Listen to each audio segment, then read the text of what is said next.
Shalom, selamat pagi saudaraku. Renungan Suara Kebenaran 11 Maret 2024 dengan tema pemisahan.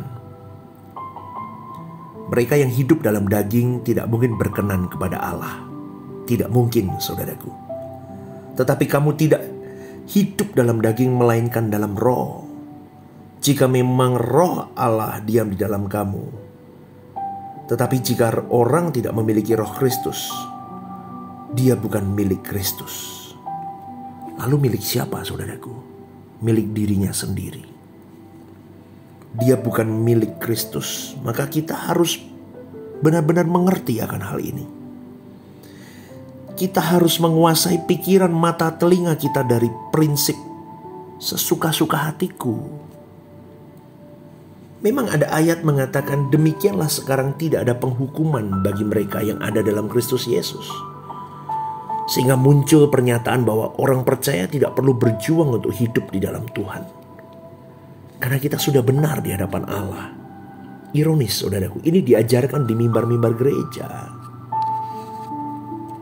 Apalagi kalau kita sudah menjadi Kristen dari kecil yang sudah teracuni oleh ajaran yang tidak sesuai Alkitab yang murni.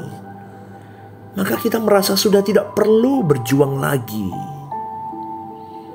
Kita merasa puas dengan hidup rohani kita. Kita merasa yakin sudah percaya Yesus Tuhan dan Juru Selamat. Merasa sudah selamat, ini benar-benar tipuan saudaraku. Kita harus berjuang.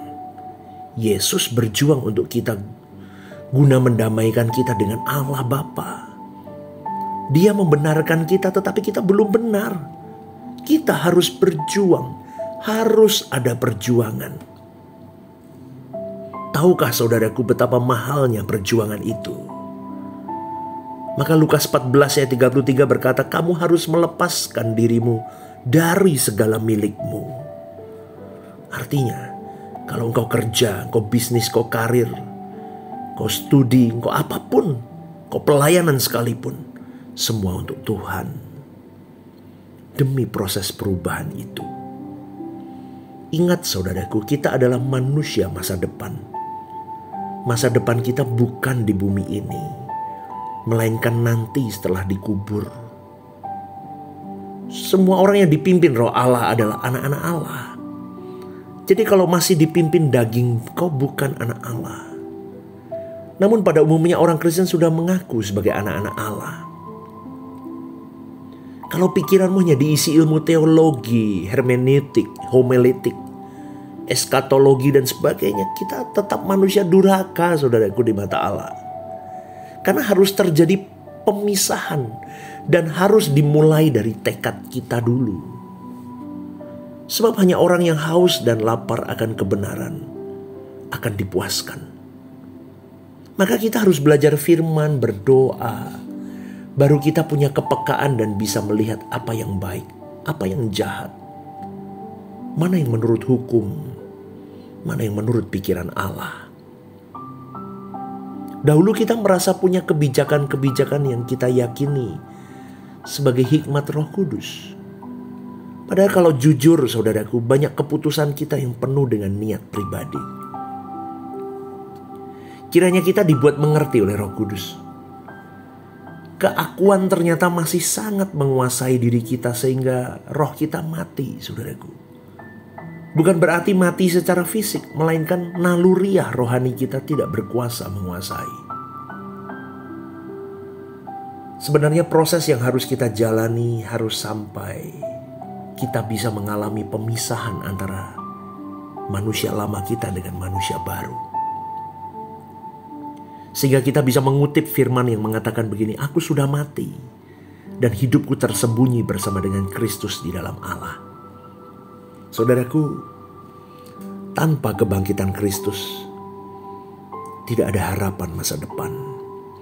Semua akan masuk neraka. Mau berbuat sebaik apapun, kau tetap masuk neraka, saudaraku. Bukan karena perbuatan baik seseorang masuk surga, tetapi dengan menerima Yesus dan percaya kepadanya, maka diperdamaikan dengan Allah. Kita bukan hanya diharapkan atau dituntut jadi baik, tetapi harus sempurna. Maka pada pagi hari ini saudaraku, saya mengajak teman-teman semua yang mendengarkan renungan ini. Ayo tetapkan hati dan pikiran kita. Bukan hanya pada perkara-perkara duniawi. Karena firman Tuhan berkata, sebab kamu telah mati dan hidupmu sekarang tersembunyi bersama dengan Kristus di dalam Allah. Sekarang saudaraku, sebelum kita diangkat, kita harus sudah diangkat dulu. Diangkat dari dunia ini. Terpisah dari manusia daging kita. Jangan menunggu pengangkatan. Kita tidak akan diangkat sebelum kita mengangkat diri dari daging, dari percintaan dunia. Memang ini terlihat mustahil bisa kita lakukan sendiri.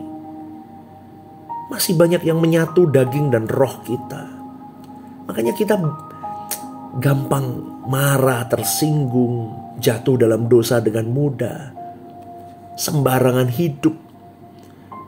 Tetapi kalau sudah mulai terpisah, kita tidak bisa lagi menyentuh dosa. Tidak bisa saudaraku, dendam pun tidak bisa. Bicara sembarangan tidak bisa, mengingini dunia tidak bisa.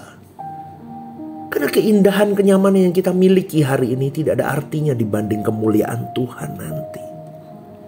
Harus ada pemisahan dengan daging kita. Dan biasanya Tuhan meremukkan daging kita lewat masalah. Dikhianati teman, dikhianati kolega, dikhianati suami, anak kurang ajar, tidak punya family, jatuh miskin, sakit berkelanjutan, banyak lagi. Sampai di titik kita sendirian, kita tidak punya siapa-siapa. Lalu kita meratap, kita datang kepada Tuhan. Kesepian. Kita sendiri, kita lonely. Di situ kita melihat kemuliaan Tuhan. Tapi tentu kita tidak harus diremukkan sampai seperti itu, saudaraku. Kita kejar-kejaran dengan waktu. Ayo saudaraku, usia kita terus bertambah, kita semakin tua. Kalau daging dan roh kita menyatu, bisa-bisa kita tidak bisa dipisahkan lagi. Kita menjadi manusia yang penuh dengan kedagingan yang bahaya, saudaraku. Tetapi masalahnya tidak banyak orang tertarik mendengar seperti ini, saudaraku. Betul, saya renungan-renungan begini belum tentu orang tertarik. Apalagi untuk melepaskan dunia dan kesenangannya. Saudaraku, tidak banyak orang tertarik dan mau berjuang bersama di situ. Tetapi saya rindu teman-teman yang mendengarkan pagi hari ini. Anda punya hati yang rindu benar. Berjuang bareng. Ayo bareng saudaraku. Kalau Abraham tidak tertarik dengan negeri yang Allah mau tunjukkan, maka dia tidak akan tinggalkan Ur Kasdim dan sanak familinya. Dia sudah nyaman di Ur Kasdim dalam satu keluarga yang terhormat. Tapi dia memilih negeri itu karena percaya ada negeri itu. Apakah kita percaya bahwa ada kehidupan yang akan datang yang lebih baik di langit baru, bumi baru? Ingat saudaraku, hidup itu tragis. 70 tahun, 80 tahun maksimal hidup kita. Dan berlalu dengan buru-buru. Kita akan kehilangan apapun dan siapapun. Tetapi kita bisa memiliki segalanya dan perjumpaan dengan orang-orang yang kita kasih suatu hari nanti. Di langit baru, bumi baru. Maka bertobatlah saudaraku. Bertobatlah. Berubahlah sungguh-sungguh dan pisahkan dirimu dari daging. Jangan lihat hidup kita berapa tahun yang lalu. Udah. Lihat hidup kita hari ini dan ke depan kita mau gimana. Kita mau sungguh-sungguh gak? Supaya kalau Kristus datang, kita sudah memisahkan diri dari kedagingan. Kita bisa dipertemukan dengan Allah Bapa. Ayo berjuang yuk teman-teman. Biar renungan-renungan setiap pagi, pengajaran-pengajaran yang kalian dapatkan dari kebenaran murni tidak terbuang sia-sia. Harus ada pemisahan. Amin, saudaraku. Selamat berjuang ya. Saya berjuang, Anda berjuang. Tuhan memberkati.